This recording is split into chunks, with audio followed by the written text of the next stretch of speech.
அன்றைக்கி ஒரு நாள் நைட்டு எங்கள் வீட்டில் ப்ரான் ஃப்ரையும் நண்டு குழம்பும் வைக்கலான்னு சொல்லிவிட்டு எல்லா இடத்துலேருந்து காலையிலேயே வச்சுட்டாங்க. பட் அன்ஃபார்ச்சுனேட்லி எங்கள் அம்மா ரொம்ப பிஸியாக இருந்ததுனால அதை நைட்டு தான் செஞ்சு கொடுத்தாங்க. அன்றைக்கி நைட்டு ரெண்டுமே ரொம்ப நல்லா வந்திருந்தது. ஏன்னா அதுக்கு ஒரு முக்கிய காரணம், நான் எதுவுமே செய்யலை, ஒன்லி வீடியோ. அதனால் மட்டும்தான் அது ரொம்ப நல்லா வந்துருந்துச்சு.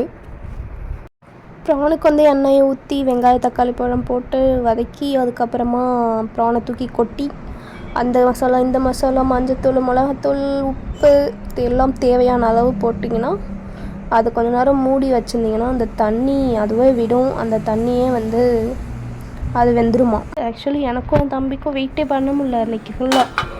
அவ்வளோ ஈகராக பக்கத்துலேயே உட்காந்து பேசிகிட்டே எங்கள் அம்மாவும் சமைக்க விடாமல் டார்ச்சர் பண்ணிகிட்டு இருந்தோம் ரெண்டு பேரும். நண்டு கிரேவி அப்புறம் பக்கத்துலேயே வந்து நண்டுக்கு செஞ்சு நண்டு கிரேவிக்கான விஷயங்கள்லாம் ரெடி ஆகிட்டு இருக்கு நண்பர்களே.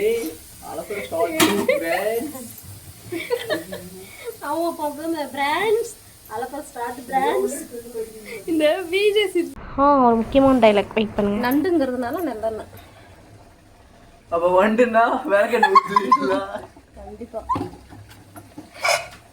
இப்படி தான் அன்றைக்கி ஒரே ஃபன்னாக போயிட்டு இருந்துச்சு.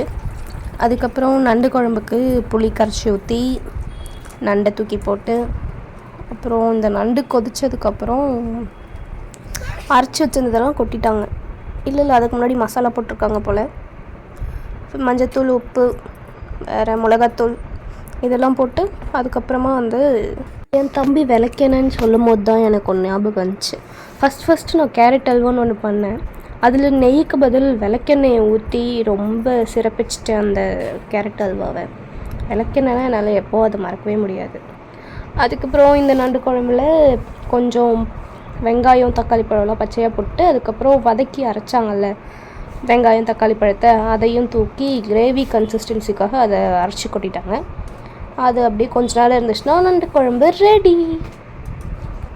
ஆக்சுவலி இது எல்லாமே பார்க்குறதுக்கு ரொம்ப ஈஸியாக தான் தெரிஞ்சிச்சு. நானே செஞ்சிடும் போல் அப்படி தெரிஞ்சது. ஆனால் அது என்னமோ நான் செஞ்சால் மட்டும் எதுவுமே ஒழுங்காக வரமாட்டேங்குது. கடைசியாக புதினா கொத்தமல்லி போட்டு அழகாக இறக்கி வச்சு தோசை சுட்டு அன்றைக்கி நைட் செம்மையாக சாப்பிட்டேன்.